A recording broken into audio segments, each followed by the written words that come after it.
Yo les potes, c'est Spanox, j'espère que vous allez bien. On se retrouve aujourd'hui pour une nouvelle vidéo, concernant les transferts officiels pour la saison 2019-2020. Alors pour cette vidéo, il y aura pas mal de beaux mondes. Je vais vous les présenter aujourd'hui. Allez, c'est parti.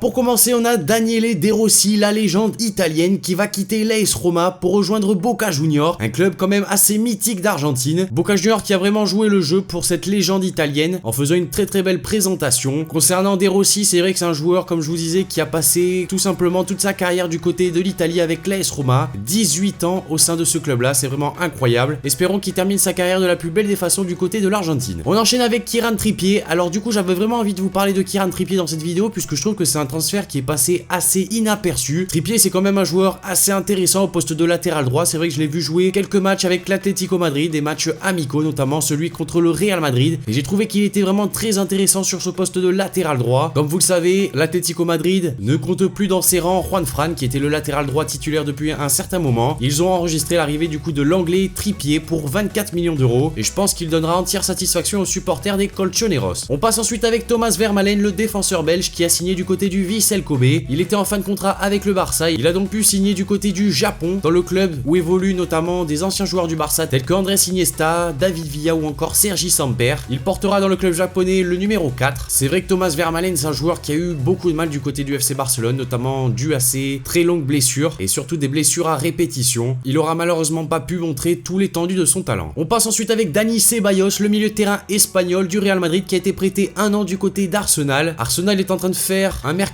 assez intéressant pour le moment. Il y a un autre joueur d'ailleurs que je vais vous présenter, que vous avez probablement dû voir sur la miniature de la vidéo. Bref, pour revenir à Dani Ceballos, c'est vrai que c'est un joueur assez talentueux du football espagnol. Malheureusement, il n'a pas pu s'exprimer du côté du Real Madrid. C'est vrai que lorsqu'il jouait au Betis Séville, c'était vraiment un métronome au milieu de terrain. On espère que Unai Emery lui laissera du temps de jeu. On se rappelle que Arsenal s'était également fait prêter Denis Suarez du FC Barcelone. Malheureusement, il n'aura pas joué beaucoup de matchs. On enchaîne ensuite avec Idrissa Gueye, le joueur sénégalais qui a signé au Paris Saint-Germain pour 30 millions et 2 millions de bonus. Après, pour la somme, ça reste à voir. En tout cas, c'est une somme aux alentours des 30 millions d'euros. Il signera pour un contrat de 4 ans et une année en option. Idrissa Gueye, c'est un milieu quand même assez costaud de première ligue. Il avait vraiment montré de bonnes choses du côté d'Everton. Il va faire son retour en Ligue 1 après avoir déjà évolué du côté de Lille. Et c'est vrai que le poste de milieu de terrain, c'est quand même un petit point faible du côté du PSG. Il viendra épauler ou concurrencer Marco Verratti, à voir le schéma de jeu que décidera Thomas Tuchel. On passe ensuite avec Gareth Bale. Gareth Bale, en effet, le joueur gallois du Real Madrid qui pourrait signer du côté de la Chine avec le Jiangsu Suning. On sait que du côté du Real Madrid, il est plus trop en odeur de sainteté. Zidane est un petit peu en train de s'agacer avec lui, comme lui est en train de s'agacer avec le club. En Chine, ils sont en train de lui faire les yeux doux avec un salaire faramineux, juste incroyable. On parle d'une somme de 22 millions d'euros par an, ce qui est juste incroyable. Gareth Bale ne serait pas contre. Après, c'est vrai que lui, il privilégierait plutôt un club d'Europe pour rester quand même dans le haut niveau. Mais ce serait vraiment pas impossible de le voir débarquer en Chine d'ici quelques jours. Un qui a déjà fait ses valises et qui est en Chine, c'est Joao Miranda, l'ancien défenseur brésilien de l'Inter Milan. Lui, il a bien rejoint le club de Jiangsu Suning, le futur probable club de Gareth Bale. Ça a été annoncé sur le compte Twitter et sur le compte Instagram du club chinois. Après, vu l'âge de Joao Miranda, c'est quand même assez compréhensible qu'il préfère terminer sa carrière dans un championnat exotique afin de renflouer un petit peu les caisses. On enchaîne ensuite avec Dario Benedetto, le joueur argentin qui a rejoint, ou qui va rejoindre plutôt, l'Olympique de Marseille. On parle d'une somme autour des 15-16 millions d'euros pour le joueur argentin qui vient en provenance de Boca Juniors. Alors c'est vrai que c'est un joueur qui a été annoncé depuis maintenant un petit moment du côté de la Canebière et ça va se faire dans les prochains jours. Alors c'est vrai que Zubizarreta a été un petit peu pointé du doigt concernant ce transfert puisque Benedetto a été blessé. Il n'est pas revenu à 100% de sa forme, donc certains parlent d'une somme un peu trop élevée pour un joueur qui n'est pas encore totalement remis de sa blessure. On verra ce que ça donne. On passe ensuite avec Rafael Leao, le joueur portugais qui a rejoint le Milan AC pour 35 millions d'euros. En effet, l'attaquant ex-lillois a fait quand même une plutôt bonne saison la saison dernière en Ligue 1 et ce qui a attiré bien sûr les plus grands clubs européens, notamment le Milan AC qui a décidé de s'activer assez rapidement, mettre les 35 millions d'euros demandés par le LOSC et ainsi récupérer le joueur portugais qui viendra probablement épauler Lucas Piontek. Et on termine la vidéo avec Nicolas Pepe, l'ex-coéquipier de Rafael Leao du côté de Lille. Alors le feuilleton Pepe aura été quand même assez long, assez compliqué. On l'avait annoncé premièrement du côté du Bayern, ensuite ensuite du côté du PSG, une forte insistance du côté de Naples, et finalement ce serait Arsenal qui pourrait rafler la mise concernant Nicolas Pepe, qui aurait une légère préférence pour les Gunners, qui évolue dans un championnat qu'il apprécie, la Première Ligue. Arsenal serait prêt à miser 80 millions d'euros sur le joueur ivoirien. Franchement, je trouve que ce transfert de Nicolas Pepe du côté d'Arsenal serait vraiment une très bonne chose pour les deux parties, autant pour le joueur que pour le club. Les deux vont vraiment évoluer dans le bon sens s'ils s'associent.